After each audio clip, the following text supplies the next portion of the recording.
Salut à tous et à toutes, on se retrouve aujourd'hui pour une nouvelle vidéo et notamment le jour 11 de 14 jours pour apprendre Xcode. Et aujourd'hui, on va voir, donc on continue notre nouveau planning, les closures. Alors on crée un nouveau projet et je vais vous expliquer dans un instant ce qu'est une closure.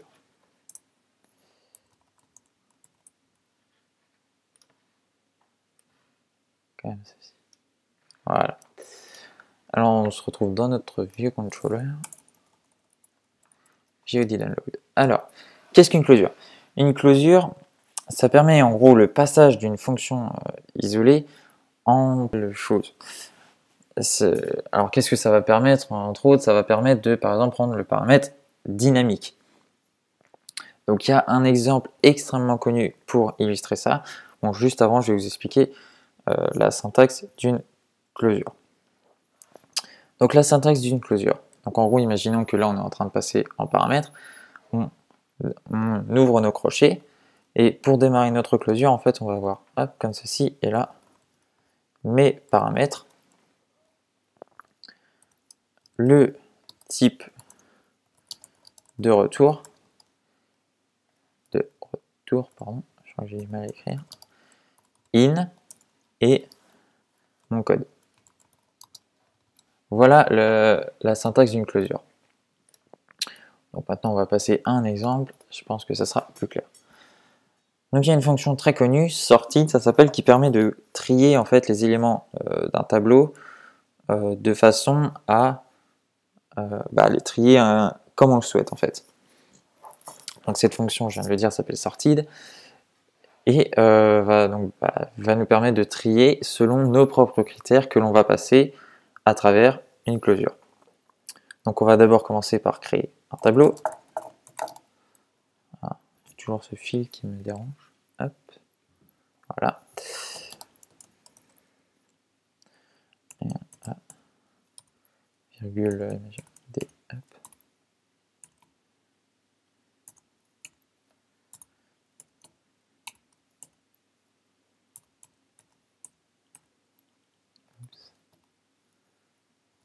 Voilà, comme ceci. Et donc là, on va essayer de trier ce tableau dans l'ordre alphabétique. Donc comment on va faire? Alors c'est assez simple en fait, on va commencer par stocker ça dans une variable.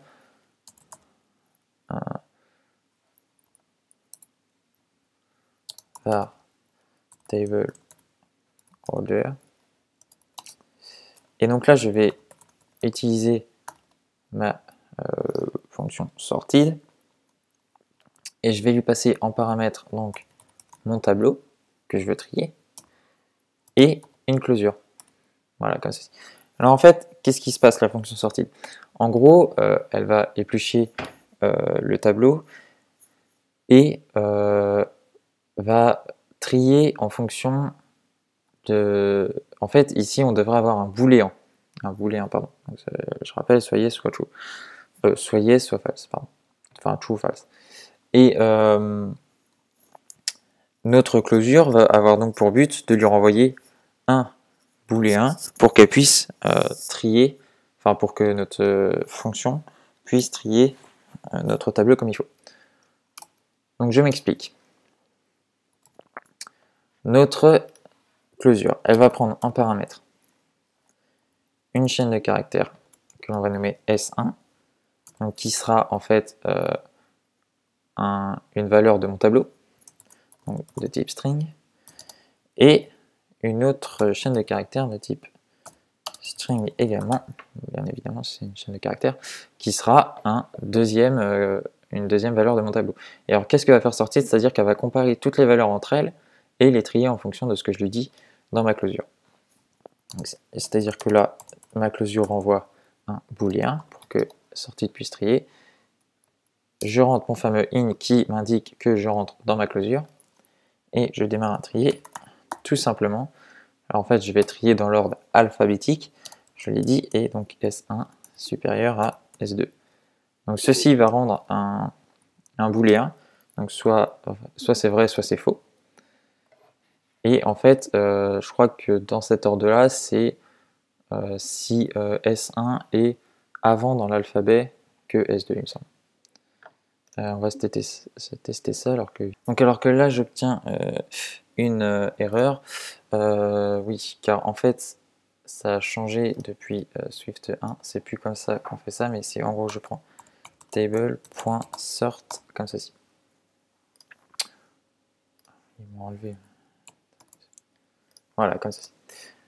Donc en gros ça ne change pas grand chose, sauf que je récupère table ici en lui affectant la méthode sort et je mets ma closure ici. Donc on peut essayer en faisant un print table order, hop, comme ceci. Voilà.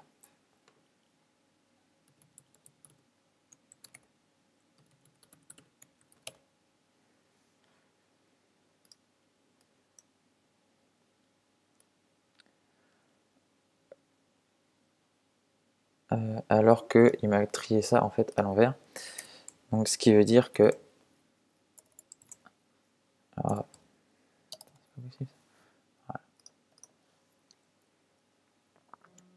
Et donc dans ce sens-là, ça trie dans l'ordre alphabétique. Voilà.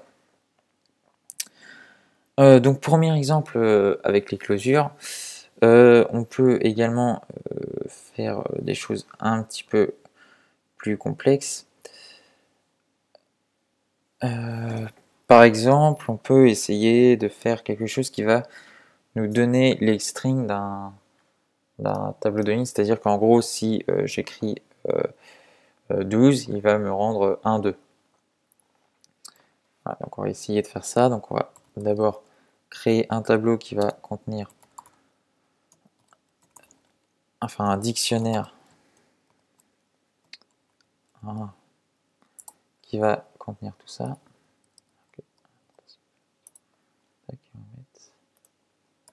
Comme ceci. Voilà.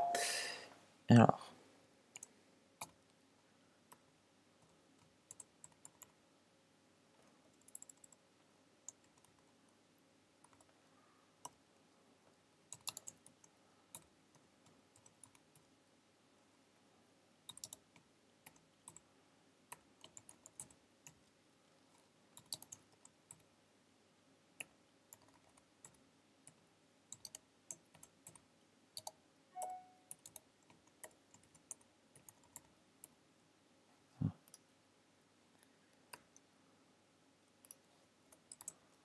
comme ceci.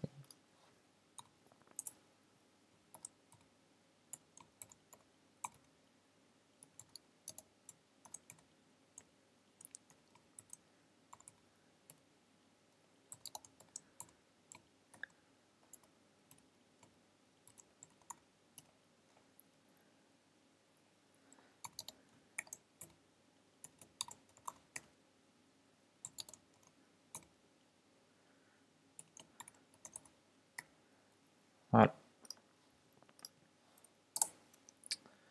Ensuite, alors on va mettre un tableau avec les nombres que l'on a choisis.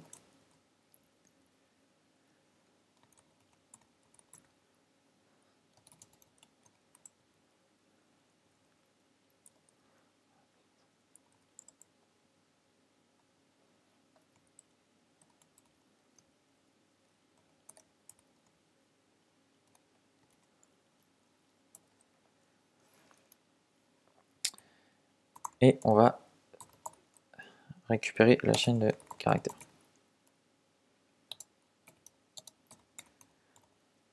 Number.map et donc et là on va mettre notre closure comme ceci. Tac, tac. Nos paramètres, donc on va demander var number et on va retourner un string in.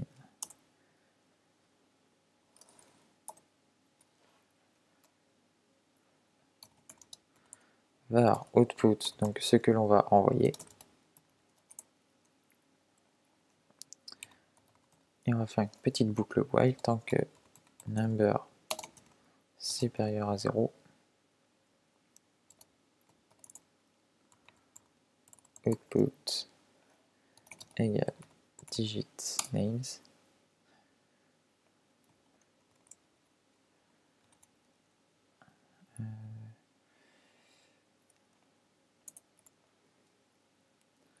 number %10. Je rappelle que le % est le modulo, donc le reste d'une division euclidienne. Vous pouvez voir ça dans les premières vidéos de la série 14 jours pour apprendre Xcode.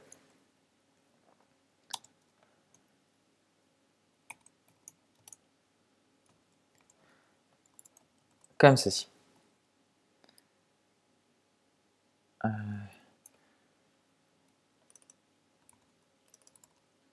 Voilà. Et ensuite, ici, je return output. Voilà, comme ceci.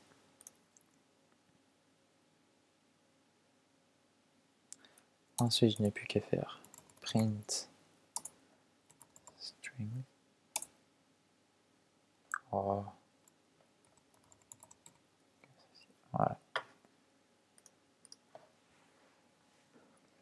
Théoriquement, tout devrait fonctionner parfaitement.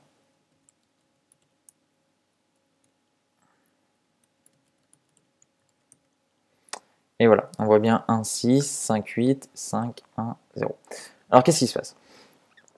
On a notre dictionnaire qui, pour chaque nombre, associe sa valeur string. On rentre donc bien sûr les nombres choisis. Et là, qu'est-ce qu'on fait? On fait number.map, c'est-à-dire qu'il va parcourir le tableau en gros. Il va parcourir le tableau chaque caractère. Et on affecte ici une closure qui va, elle, transformer en gros ce caractère en une chaîne de caractères, enfin le chiffre en une chaîne de caractères, voilà, c'est ça, en une chaîne de caractères, et faire ça pour chacun des nombres.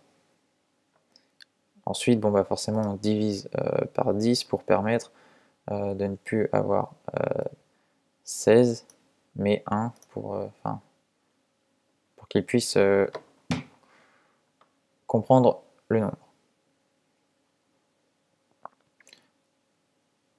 Bon, c'est un petit peu compliqué à expliquer parce qu'en fait, le modulo va nous permettre de récupérer le 6. Ensuite, je le divise par 10 pour qu'il puisse récupérer le 1. Je ne sais pas si vous comprenez bien, mais bon. Bon, et bien, sur ce, je vous dis à bientôt pour une prochaine vidéo. N'oubliez pas d'aller voter, partager, liker, commenter.